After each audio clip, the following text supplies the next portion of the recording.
sejam bem-vindos ao meu canal. Eu sou a Eliane e no meu canal vou falar sobre literatura e arte. Se você gosta desses assuntos, então fique comigo. Bem, hoje eu vou falar sobre o período do Quattrocento da Renascença Italiana. Bom, mas antes de começar, dê o seu like se você gostar, o seu dislike se você não gostar, ative o sininho para receber notificações dos próximos vídeos e inscreva-se no meu canal. Bom, a Renascença Italiana é dividida assim em três períodos, né? É o período do Trecento, que é do século XIV, o Quattrocento, século XV, e o Cinquecento, século XVI. Bom, eu fiz já um vídeo sobre o Trecento, né? É interessante saber, né, que no Trecento, né, foi o começo, o germezinho da Renascença na arte, né? Porque os pintores, nessa época a arte era toda sacra, então alguns pintores, que o Giotto é o mais conhecido, mais importante desses pintores do Trecento, né, eles procuravam modificar um pouco aquela arquitetura gótica, ou mesmo bizantina, eles colocavam um pouco mais de naturalidade, mais de humanidade na aparência dos santos e tudo. Mas em 1340 houve a peste negra, né, uma peste que vinha dos ratos, né, ocasionada por ratos que vinham nos navios, né, nas mercadorias, dos porões do navio, né, e essa peste matou quase a metade da população da Europa, né. Então as pessoas pensaram, né, que aquela peste foi um castigo de Deus, né, porque eles não estavam mais se dedicando tanto à vida espiritual, e sim ao material, né. E uma das coisas que também foi falado, que foi pensado, que as pinturas que estavam humanizando tudo, as figuras sacras, podia ter sido também uma das causas do castigo, né? Isso fez com que parasse os experimentos em pintura e voltou às pinturas mais tradicionais, estilo gótico, né?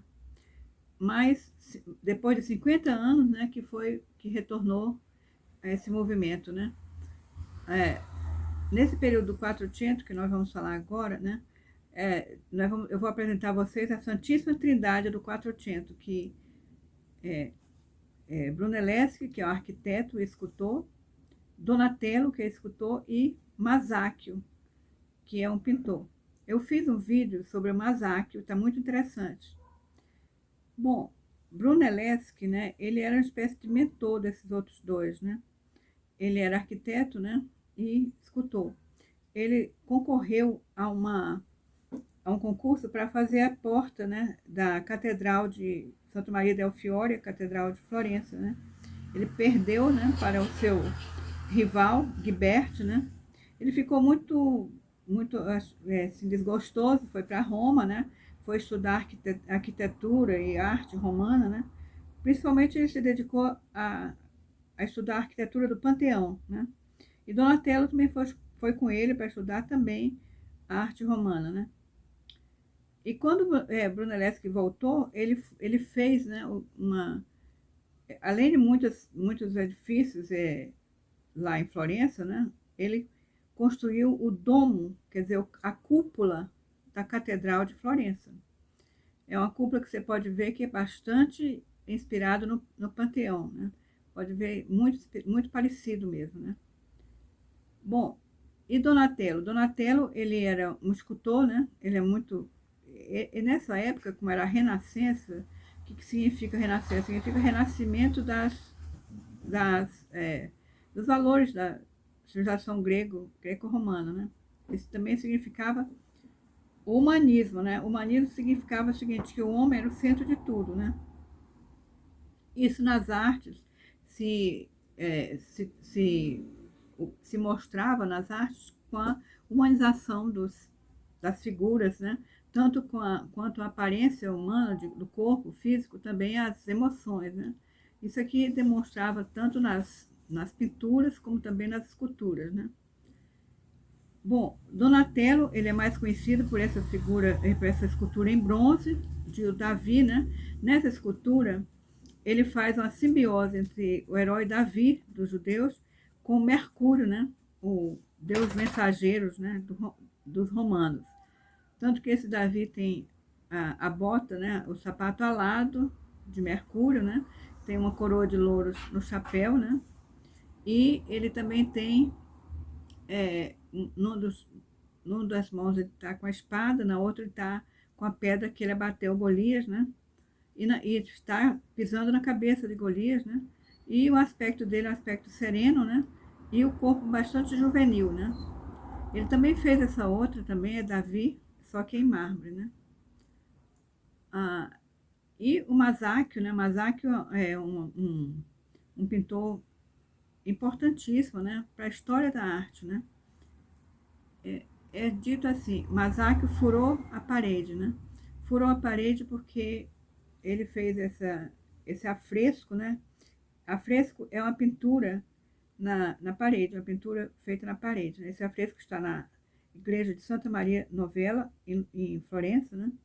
E você vê a profundidade desse, parece um nicho mesmo, né? Ele consegue fazer uma perspectiva tridimensional e uma profundidade, por isso que fala furou a parede, que parece que realmente é um nicho, né? E nessa pintura, ele usa a arquitetura de Brunelleschi, né? Que você pode ver nas colunas coríntias, né? Um pouco da escultura de Donatello, né? Os personagens são esculpidos, né? E ele também usa como era a técnica dele, expressão humana nos seus personagens, né? Além o corpo ser como se fosse esculpido, também a expressão, ele fazia expressões humanas, né? Como se pode ver na Nossa Senhora, que está do lado, né? É a Santíssima Trindade. Então, a Nossa Senhora está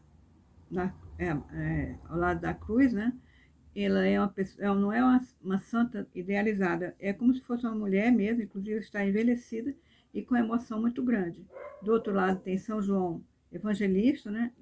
O personagem de São João Evangelista, o Masaccio, ele pintou ele mesmo, né? Retratou-se, né?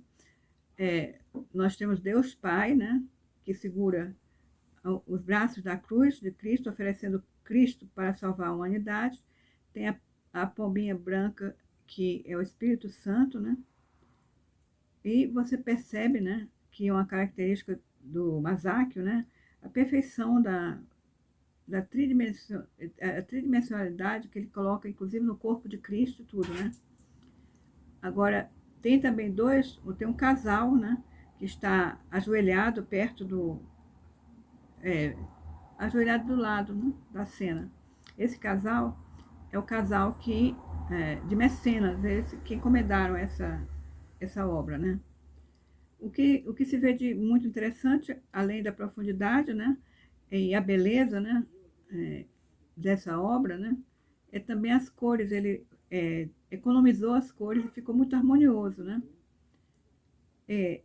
Embaixo, né, da pintura tem um esqueleto, né, e que tem os dizeres que o sentido dos dizeres é que eu sou você amanhã, o sentido é esse, né? Agora, outra coisa do Masaccio, né? Ele pintou a vida de São Pedro, cenas da vida de São Pedro, na capela de Brancaccio. Ele fez afresco muito bonito, muito bem feito, né? Inclusive com a perspectiva e o movimento, né? Muito, muito perfeito mesmo, parece que tem movimento, né? É, esses afrescos que ele fez chamaram tanta atenção que Leonardo da Vinci chegou a dizer que a pintura começou com Masaccio na Capela Brancati, né? Inclusive, Michelangelo se inspirou muito nos afrescos de Masaccio. Infelizmente, o Masaccio morreu muito jovem, com 27 anos, né? Bem, eu falei em Donatello, né? Mas eu queria mostrar a vocês uma coisa que chocou também, eu me choco, mas não sei se chocou na época, né? Essa escultura dele que ele fez em madeira, né? Que é Madalena Arrependida, né? Madeira e gesso, né? Você vê que você geralmente vê retratarem a Madalena com uma mulher mais jovem e tudo mais, mas essa aqui ele fez uma mulher bastante sofrida, né? E já com aspecto bastante triste, né? Então, existe muito mais coisa que eu poderia falar sobre esses artistas, né?